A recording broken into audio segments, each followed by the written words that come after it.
I live in Tennessee. I'm from Kentucky. So I should have an American long rifle, right? Pennsylvania long rifle, Kentucky long rifle, American long rifle, whatever you want to call it. A rose by any other name is still a bucket killer. What'd I tell you? It put a hole in that bucket and you can see it. Yes, this is a long rifle, sometimes known as a Kentucky rifle, a Pennsylvania rifle. We'll talk a little bit about that, how they're kind of misnamed, and but basically it's a long rifle. That part we always get right, don't we? It is long, and this was not quite as long as some. This has a 37.5-inch barrel, and it's fairly common for one to have a 44-inch barrel, something like that. And yeah, so they're an interesting piece of American history.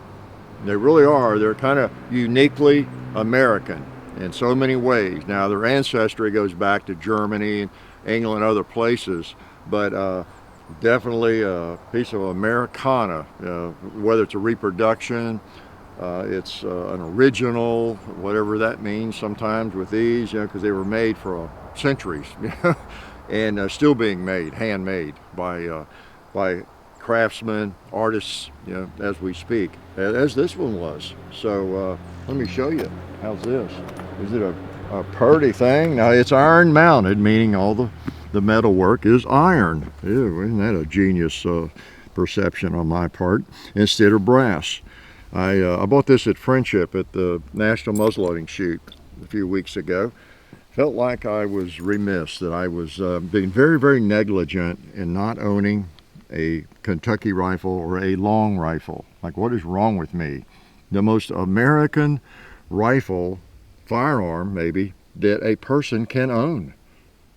Really, that's almost indisputable, because these things came to this country, or they didn't really come to this country. Mostly the German gunsmiths, settled in Pennsylvania, came into Philadelphia, and settled southwest of there in that area, Lancaster County and others.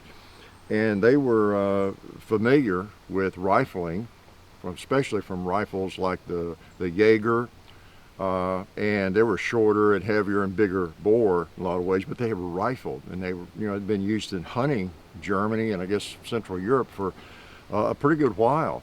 Even then, even in the early 1700s, those had been around, I think since the late 1600s at least. And so they were familiar with rifling and how to do it. And so they sort of combine ideas of that with like some of the long-barreled English shotguns or Fowlers, and they came up with a long rifle, a long-barreled firearm, an American rifle that is actually rifled, and long sight radius and all that kind of thing.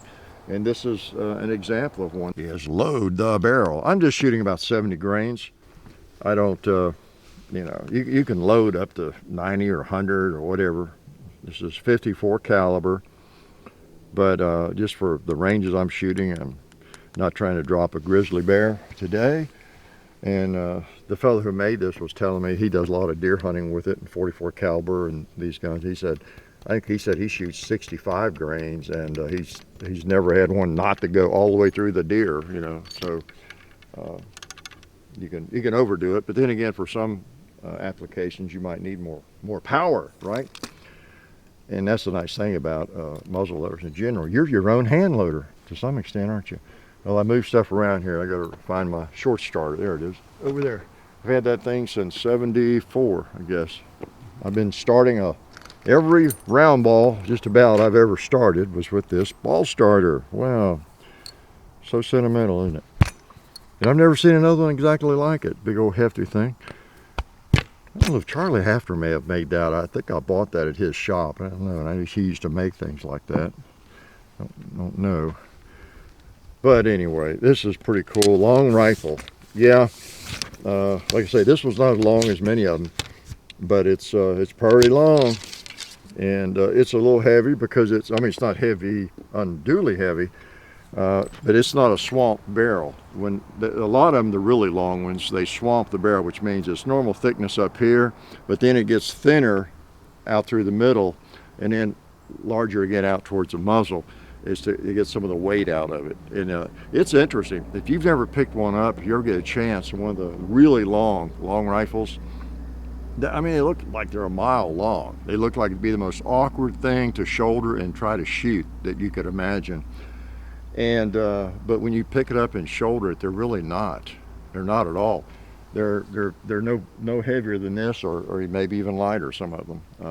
They're really an interesting design, no doubt about it.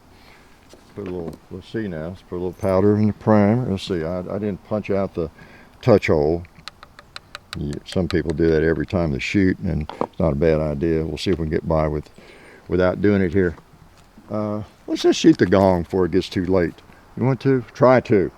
Now, I may not be able to hit what I want to hit today. I don't know. I have been working with it a little bit, shooting it here and there and getting better.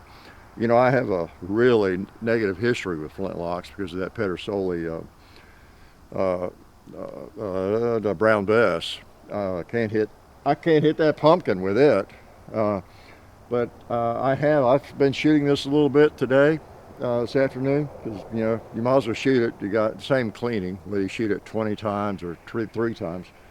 And I have hit the gong, the ram, and a buffalo over there, 3 for 3. So I feel real good about the sights and everything, and I'm getting better with it.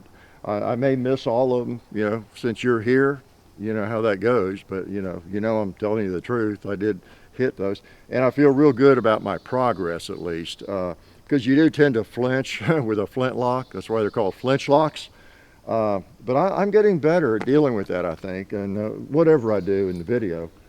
So I'll start with the gong, see if I can hit it again. I noticed on that first one, I went over there to paint. I had hit it fairly high, but I'm not going to change my sight picture too much. You know, yeah, I got everything cocked correctly. Wow, can't see it very well. All right, got him somewhere, didn't I? All right, that is cool, because even with a good lock, there is a delay, and I'm getting better at dealing with it, if I do say so myself, and that is encouraging. A little powder in the pan. This is number 4 or 4F. All right, I'm feeling pretty good. What else should we shoot? How about let's put one on this pumpkin. You want to? All right. Boom. That is so funny. I literally, and some of y'all that have seen the brown bess videos, I couldn't do that. Hit that pumpkin that close, right in the middle like that. I guarantee you.